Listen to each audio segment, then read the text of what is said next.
हो ठीक आहे. आपल्या तालुक्याचे माझे सम्राट आमदार रमेश पाटील बोराडे सर यांचं आगमन झालेलं आहे. तरी आपल्याला सर्वांना विनंती आहे की आपण शिवाजी महाराज की जय. नमस्कार.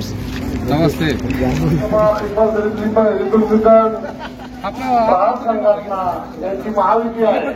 या महायुतीचे उमेदवार सतीमंजी भोगरे साहेब यांची निशाणी आहे धनुष्यबाण. चला मंडळी, आपण सर्वांना विनंती आहे की आपण समोर स्थानापन्न व्हायचं आहे. यांच्या प्रचारार्थ आयोजित आजच्या या सभेसाठी उपस्थित असलेले आपल्या सर्वांच्या प्रत्येक अडचणीला खंबीरपणे पाठीशी उभा राहणारे सन्माननीय कार्यसम्राट आमदार रमेशजी बोरनारे सर व व्यासपीठावर उपस्थित सर्वच मान्यवर. इकडे बघा सर. हा तुम्ही सकाळी सकाळला घेऊन गेलो. या ठिकाणी राष्ट्रवादी काँग्रेसचे तालुका अध्यक्ष यांची उपस्थिती आहे. संता मुख्य अध्यक्ष यांचीही उपस्थिती या ठिकाणी आहे. काका भाऊ मोहीन यांना विनंती आहे आपण पुढे येऊन सतीश पाटील यांचा सत्कार करायचा आहे. ओंकार दादा यांना विनंती आपण पुढे येऊन राम पुढे यायचं आहे.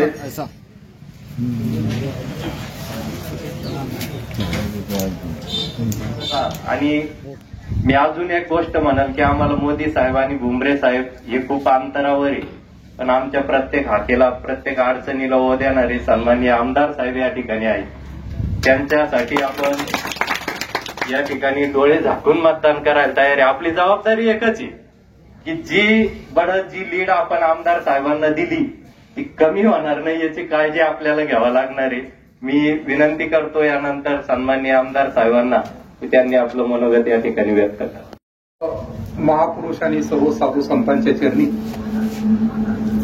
नतमस्तक होऊन शिवसेना, भाजप, राष्ट्रवादी, मनसे, प्रहार, रासप, आठवले साहेबांचा गट आणि कवाडे साहेबांचा गट या महायुतीचे उमेदवार संदीपांजी भुमरे साहेब यांच्या प्रचाराच्या निमित्ताने या ठिकाणी प्रामुख्याने आपल्या सर्वांचे ज्येष्ठ खरेदी विक्री संघाचे चेअरमन अवताडे अण्णा, राष्ट्रवादी काँग्रेसच्या या भागाचे जिल्हा परिषद सदस्य, युवा नेतृत्व पंकजी ठोंबरे, राष्ट्रवादी काँग्रेसचे माजी तालुका प्रमुख आणि एक विधी तज्ञ प्रतापरावजी निंबाळकर साहेब, भाजपाचे तालुका कार्यकारिणीचे सदस्य सतीश भाऊ शिंदे, डॉक्टर प्रकाशजी शेळके, या ठिकाणी पंचायत समितीचे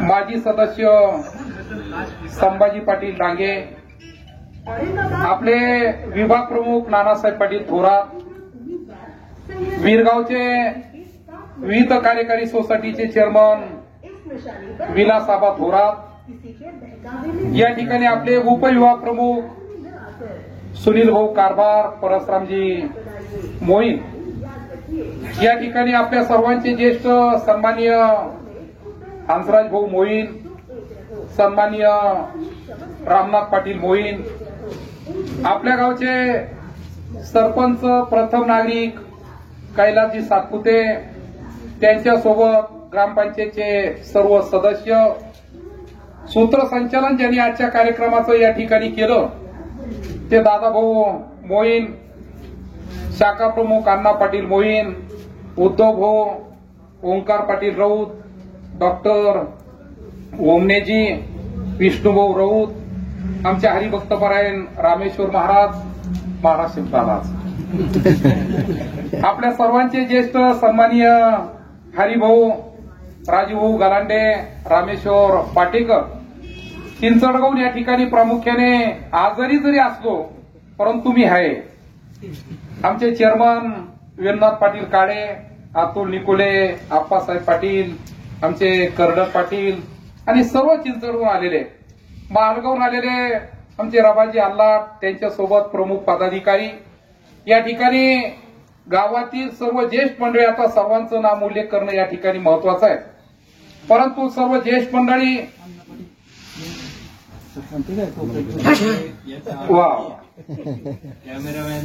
आमचे मित्र आणि माजी सरपंच अण्णासाहेब पाटील मोहीन आणि सर्व ज्येष्ठ मंडळी, सर्व बेटाचे भक्त मंडळ या ठिकाणी हजर आहे. मी खऱ्या अर्थाने सर्वांना धन्यवाद देईन. माझ्यापूर्वी गावाच्या वतीने सूत्रसंचालन आपले दादाभाऊ पाटील मोहीन यांनी केलं. या ठिकाणी प्रमुख मार्गदर्शन या ठिकाणी प्रामुख्याने पंकज भाऊ ठोंबरे यांनी केलं. आणि म्हणून या ठिकाणी मी अधिक वेळ आपला घेणार नाही, परंतु प्रचाराच्या निमित्ताने आपला उमेदवार आणि समोरचा उमेदवार या दोन्ही मधला निमुसेट फरक या ठिकाणी सांगणं तितकं महत्वाचं आहे. आणि म्हणून ज्या माणसाला 20 वर्ष आपण खासदार म्हणून केलं, त्या माणसाने आपल्या गावासाठी काय योगदान केलं एवढं जरी तुम्ही पाहिलं तर मला वाटतं त्या माणसाला आपण मतदान त्या ठिकाणी करणार नाही. काल संध्याकाळपर्यंत 125 गावाला मी दौरा केला. आजही जवळजवळ 5वं गाव या ठिकाणी आपण सकाळपासून पूर्ण करतोय. या कालच्या आणि आजच्या गावामध्ये जर 1-2 गावं जर त्या ठिकाणी आपोआप जर सोडले तर कोणत्याही गावामध्ये का त्या ठिकाणी चंद्रकांत खैरेने 20 वर्ष आमच्यासाठी काही केलं नाही एवढं एकमेव उत्तर आम्हाला त्या ठिकाणी पाहायला मिळत आहे. आणि आपले उमेदवार संदीपान भुमरे साहेब गेल्या 4.5 वर्षापासून आपल्या भागामध्ये आणि महाराष्ट्र शासनामध्ये रोजगार हमी योजनेचं त्या ठिकाणी मंत्री म्हणून काम करताय. 2 वर्षापासून पालकमंत्री म्हणून त्या ठिकाणी काम करताय. पंकज भाऊने आपल्या भाषणामध्ये उल्लेख केला का संदीपान भुमरे ग्रामीण भागाच्या कान्याकोपऱ्यामध्ये विहिरीच्या रूपाने पोहोचले, गाय गोठ्याच्या रूपाने पोहोचले, मातोश्री पानंद रस्त्याच्या रूपाने पोहोचले. आणि मला तर सर्व साधू संत कीर्तनकार महाराजांनी एक दिवस एक शब्द वापरला, ज्या गावात आम्ही जातो त्या चौकात, त्या मंदिराच्या समोर, त्या मस्जिदीच्या समोर पेवर ब्लॉक देण्याचं काम आदरणीय संदीपान भुमरे साहेबांनी त्या ठिकाणी केलं. वैजापूर तालुक्यामध्ये 165 गाव, 135 ग्रामपंचायत. गंगापूर तालुक्यामध्ये 53 गाव आहे, 27 ग्रामपंचायत आहे. आणि या सर्व 218 गावाचा जर प्रामुख्याने या ठिकाणी विचार जर आपण जर केला तर या 218 गावामध्ये एकही गाव शिल्लक नाही का ज्या ठिकाणी आपले पालकमंत्री संदीपान भुमरेचं काम झालं नाही असं एकही गाव त्या ठिकाणी शिल्लक नाही.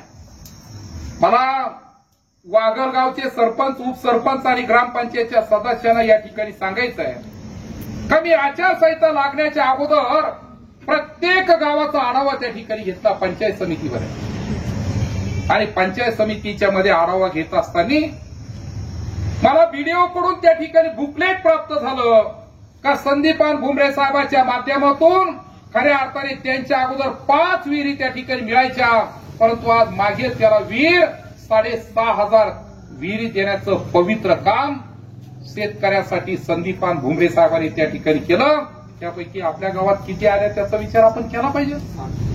बरोबर आहे, 60 विहिरी त्या ठिकाणी आल्या, 60 विहिरी. 65 लाख रुपये पडले. बरोबर आहे. आणि काल एकाने सांगितलं, विरोधकांनी भाषण केलं, ते म्हणले आमदार एवढ्या मोठमोठ्याने गप्पा करतात आणि त्या ठिकाणी विहिरी मंजूर झाल्या परंतु पैसे कुठे पडले.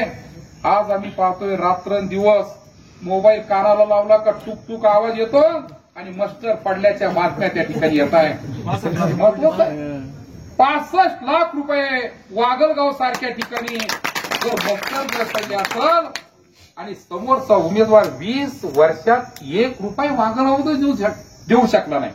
फक्त यायचं, भाषण करायचं, निघून जायचं, यायचं, माळा घालायचं, मी बाळकरी भस्म लावायचा आणि त्या भस्माखाली दडलं काय याचा विचार आम्हाला करायचा नाही. आणि म्हणून प्रामुख्याने मी सांगेन, 20 वर्ष तुम्ही राज्य केलं, तुम्ही खासदार झाले आणि खासदार झाल्यानंतर तुम्ही कोणत्या गावाला काय दिलं ही यादी देण्यापेक्षा काल मी एका ठिकाणी चॅलेंज करून सांगितलं, 20 वर्ष जर तुम्ही खासदार म्हणून जर काम जर केलं असेल तर वैजापूर तालुक्याचे फक्त 165 गावं, पत्रकार बंधू त्यांनी मला न पाहता सांगायला.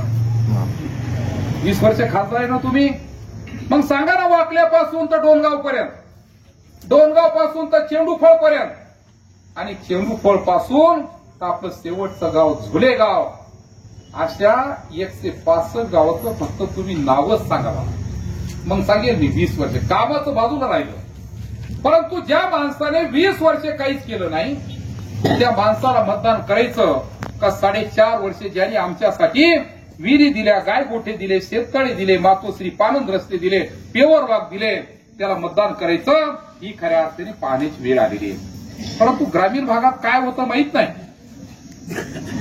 एक गट तिकडे गेला का एक गट ऑटोमॅटिक दुसऱ्या बाजूला जातो. तुम्ही किती विकास करा. मला विरोधक काल बोलला दादा भाऊ, मला विरोधकांनी काल सांगितलं, मला म्हणले किती गावं झाले, मी मला झाले 125. किती कामं केले, मला जवळजवळ 500 कोटीचं डांबरीकरण केलं. पाणी पुरवठा मला 1075 कोटी रुपयाचं मराठवाडा वॉटर ग्रीड चालू झालं. पंचगंगा साखर कारखाना या भागात आणला. रामकृष्ण गोदावरी माफ करण्याचं काम त्या ठिकाणी केलं. वैजापूरच्या नारंगी सारंगीला 38 कोटी रुपये देण्याचं काम त्या ठिकाणी केलं. माझ्या काळामध्ये 14 रोटेशन झाले, एनएमसीचे 14 रोटेशन, मी तारीख टळू दिली नाही आणि 15वं शेवटचं रोटेशन माझ्या काळात या ठिकाणी येणार आहे. एवढं काम मी केलं. त्यांनी मला सांगितलं तुम्ही किती करा, म्हणले 50% मतदार रोजगार आम्ही सारखं आमचंच आहे म्हणे, अर्ध तुम्ही अर्ध आहे. मग मला सांगा काहीतरी आपण विकासाला मदत करणारे काही ते करणारे. मी प्रामुख्याने त्या ठिकाणी एकाच गोष्टीचा उल्लेख करीन का मी सगळ्यात जास्त काम 4.5 वर्षात महायुतीच्या काळात जर केलं असेल, गाव तिथं डांबरीकरण, गाव तिथं डांबरीकरण झालं पाहिजे. ही पहिली भूमिका घेऊन त्या ठिकाणी मी निघालो आणि शपथ घेतली ज्या गावात डांबरीकरण नाही त्या गावात मी मतं मागणार नाही. काय चुकलं माझं? माझ्या आमदारकीच्या अगोदर तुम्ही प्रत्येक रस्ता डोळ्याखालून घालायचा. विलासाबा कोणता रस्ता होता आणि कोणता रस्ता आता या 4.5 वर्षाच्या काळात झाला एवढं त्या ठिकाणी पाहायचंय. परंतु कुणीतरी येतं काहीतरी सांगता आणि हळूच बारीक आवाजात म्हणता आम्ही याच्यासाठी केलते बरं का प्रयत्न. आता काल भगूरला सभा झाली आणि भगूरच्या सभेमध्ये उल्लेख केला का शेवटच्या 16 तारखेच्या कॅबिनेटमध्ये फडणवीस साहेबांनी, अजितदादांनी आणि आपल्या महाराष्ट्र राज्याचे आदरणीय मुख्यमंत्री एकनाथरावजी शिंदे साहेबांनी 16 तारखेला निर्णय घेतला रामकृष्ण गोदावरीचं 65 कोटी रुपये कर्ज माफ करायचं, चालू करायचं. आपल्या भागाचा खूप मोठा प्रश्न आहे. वागलगावचा शिवार जरी त्यामध्ये नसला, चिंचडगावचा शिवार जरी त्यामध्ये नसला, परंतु निश्चित त्याचा फायदा चालू झाल्यानंतर आपल्याला होतो म्हणजे होतो. आणि म्हणून 65 कोटी रुपयाचं कर्ज माफ झालं. परंतु विरोधकांनी भगूरमध्ये भाषण केलं, म्हणजे लोकसभा लागली म्हणून आमदार बोलतोय म्हणे. आणि उद्या जर माफ जर झालं तर तुम्हाला झेडपीला जायचं नाही का समोर? बरोबर आहे. याचाही प्रामुख्याने विचार करण्याची गरज आहे. आणि म्हणून या ठिकाणी मी सांगेल का 4.5 वर्ष झाले तुमच्या आशीर्वादाने मी काम करतोय. हे काम करत असताना रात्रंदिवस काम करण्याची भूमिका त्या ठिकाणी मी घेतली.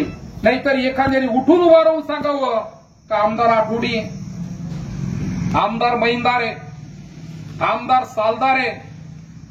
बरोबर आहे. म्हणजे तुमच्या लक्षात आलं असं मला काय म्हणायचंय. दररोज एकही दिवस नाही का मी संपर्क कार्यालयामध्ये नाही. काम असलं मुंबईला जायचं, एका दिवसात वापस यायचं है ना. मुंबईमध्ये सुद्धा जास्त राहत नाही.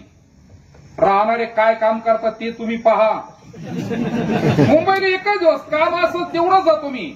बाकीचे मला अजूनही कॅबिनेटचा अर्थ समज नाही दादा हो. आमदाराला कोणालाही विचारलं, मी 25-30 वर्षापासून पाहतो, आमदाराला विचारलं तर ते म्हणते काही नाही कॅबिनेट होतील चाललो. आम्हाला ते कॅबिनेटमध्ये काय मला समजलं नाही हो. बरोबर आहे. आता मी तालुक्यामध्ये एवढे काम आणले, परंतु अण्णा मी कॅबिनेटला नाही गेलो. ज्या मंत्र्याकडे काम असेल त्याला फोन करायचा, सचिवला फोन करायचा आणि तेवढंच काम टिपिकल घेऊन जायचं, मंजूर करून आणायचं. एवढंच काम मी केलं आहे ना. मी जाताना असं मोगम छाप नाही जात. मंत्र्याला फोन करायचा, सचिवला फोन करायचा की मला उद्याची वेळ द्या.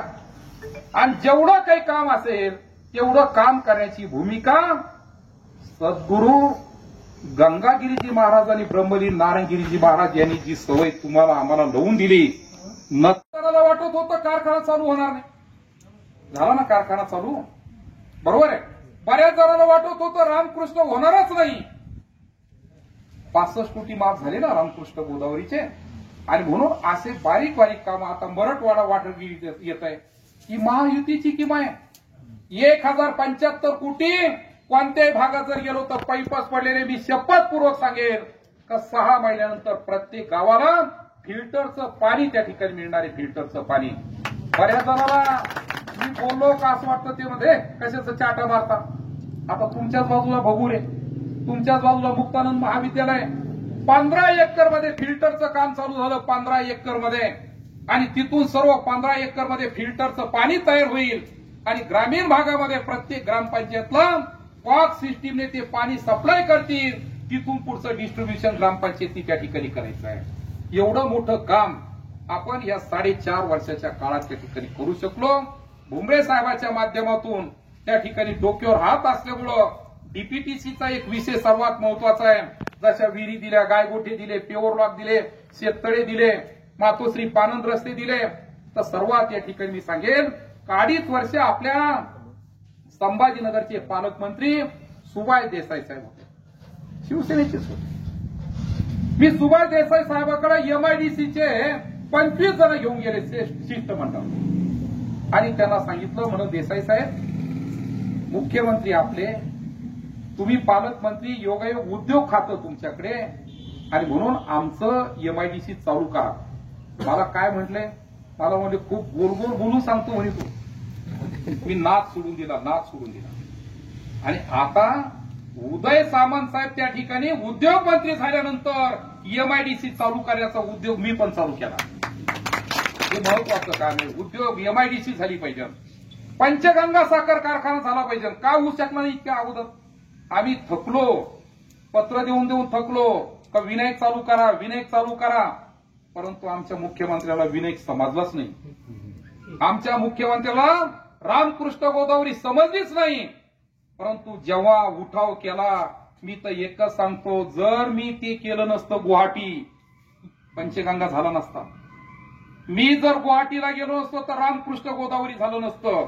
परंतु आता गुवाहाटीचा विरोध वेगळा अर्थ लावता, वेगळ्या पद्धतीने अर्थ लावता, बरोबर आहे.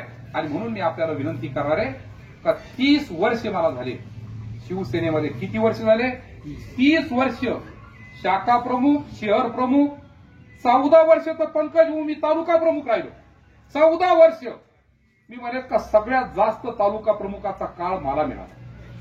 2.5 वर्ष झेडपी मेंबर राहिलो. आता आमदार झालो 4.5 वर्षापासून तुमच्या आशीर्वादाने. धनुष्यबाण नाही सोडलं, त्यांच्यासारखा टेंबा नाही घेतला. त्यांची निशाण टेंबाच आहे ना. जिथं जातील तिथं आग लावायची.